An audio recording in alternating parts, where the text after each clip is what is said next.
Hello guys, so welcome back po ulit sa ating channel Stock Play at muli po tayong mag-update sa mga top trending stocks, and of course don't forget to subscribe and pakipress na rin po yung notification bell para palagi po kayo ma-update sa mga bagong videos na i-upload natin. Ayan, so mukhang pumping na naman yung Bitcoin, no? Mukhang mag-breakout to. So going back, ayan, sa topic natin, hindi naman crypto yung topic natin, ano, sa araw-araw. Going back here, let's start with dito guys, no? And shoutout po sa mga viewers, mga nagla-like, mga nagko-comment. At wala na po akong time na mag-check. Super busy talaga. Ayan. Para sa preparation sa bull run, no? Sa crypto. Ngayon, wait lang. Pagka chinek natin yung price for dito, daglag na guys. Of course, ito na yung sinasabi natin, ano. It doesn't mean na pagka nag-pump, nag-rally ng 30 to 50%, bullish na agad. Okay? So, ito guys, course kabaligtaran po yung nangyari. And remember guys, pagka chinek natin to sa mismong big picture niya, of course wala pa yan, no? And of course still very possible pa rin na malaglag to, malapit sa 1 guys.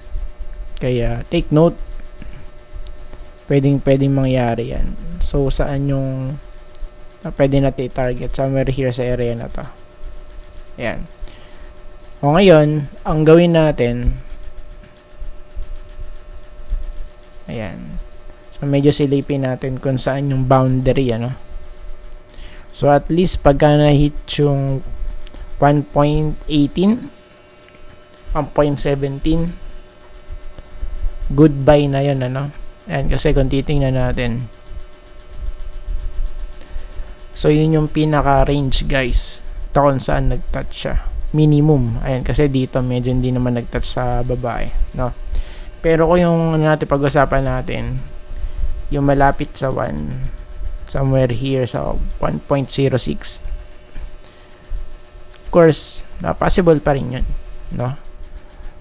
And yes, apart na to, for me, ano muna, wag muna guys, wag for dito. Bearish siya, no? Plus check natin weekly, medyo polado guys, okay, polado. And of course remember, ano, it doesn't mean na nag-ranging dito guys, hindi na pwede malaglag yan sa baba. Of course still very possible pa rin yun, no? Kaya po sinasabi natin, yung confirmation, yung mismong confirmation kasi magdadala dito eh. Of course, para maging bullish. So, pagka bumili ka sa may support, ang pinaka-target niyan yung mismong resistance. Hindi po yung breakout, ano. So, dito, daily chart. Let's see kung mag-hold. Yes, kasi nakapag-establish naman na to na support. So, yung support malapit dyan sa 20, no. Series of retest. Pero kung papansinin natin, medyo nagiging weak yung kanya itsura. Why? Ayan, no. So medyo of course pababa. So ang typical kasi dapat ano yan dito, no, magta-touch sa may resistance.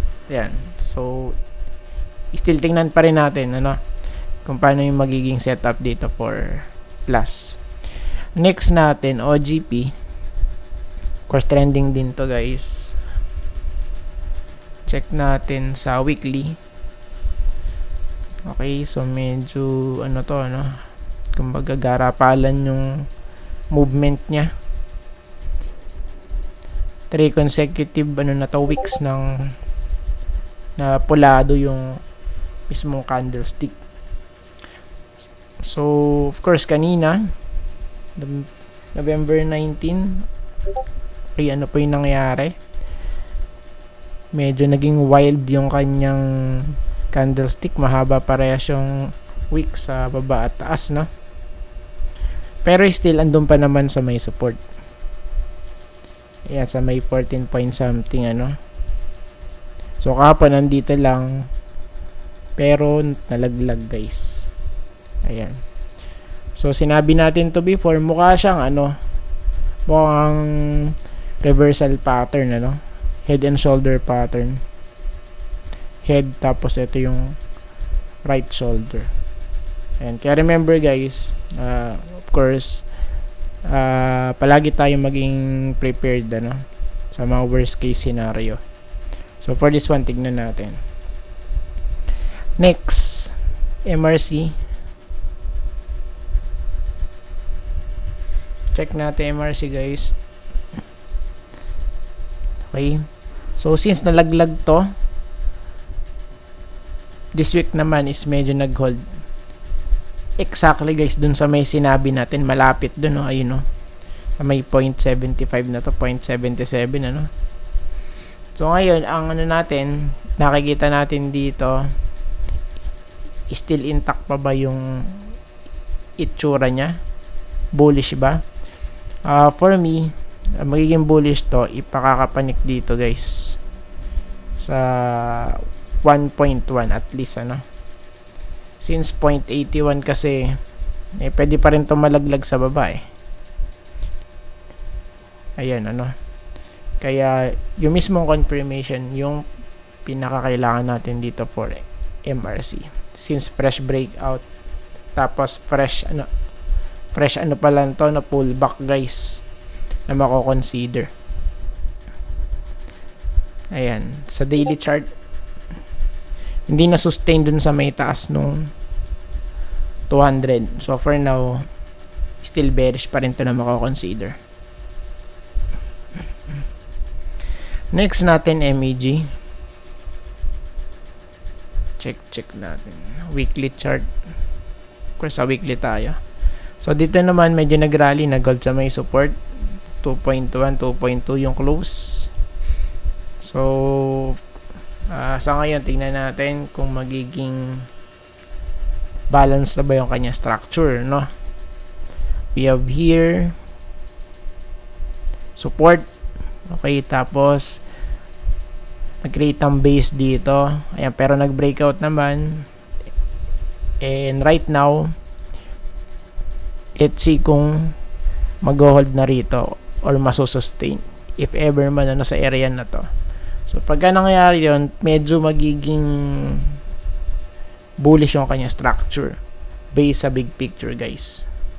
Kung mangyayari, kung mag-hold na dyan at magpatalbog-talbog. Sa daily chart, sinilip natin, nasa taas na siya ng 200-day moving average. So, it means bullish to.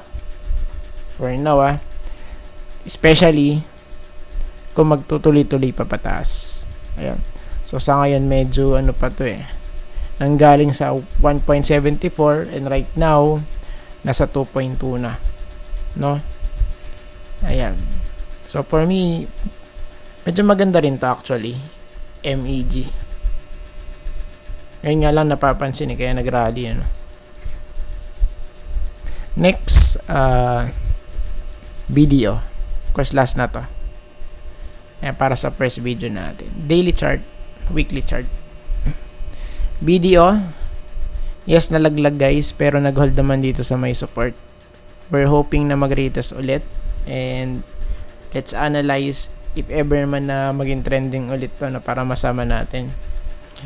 So, sa ngayon, nasa support kaya we are expecting for a dito bounce play. So at least hanggang dito mag-touch lang sa 150. Ayan. Pero kung titingnan natin, medyo manipis yung na yan. Yung target na yun, 150. Sa daily chart, same lang. Ayan. So for now, medyo pa downtrend siya. Ayan. Of course, magiging bullish to, guys. Same pa din sa katulad ng iba, na sinabi natin kanina. Yung pina-confirmation po natin dito yung breakout. And once na mag-pullback, dapat kasi mag-hold eh. So, ito guys, nalaglag ulit. Ayan, kaya tingnan natin, ano. And base dito, so ito yung first, second, tas ito yung third. Nag-breakout, pero bumalik lang din sa baba. Pero, kung papansinin natin, ano, nag-create naman siya ng series of higher lows. Low, higher low, tas higher low. Ayan. So, I think tapos na po tayo guys at maraming salamat po sa panonood. See you po sa next video. Bye-bye and God bless.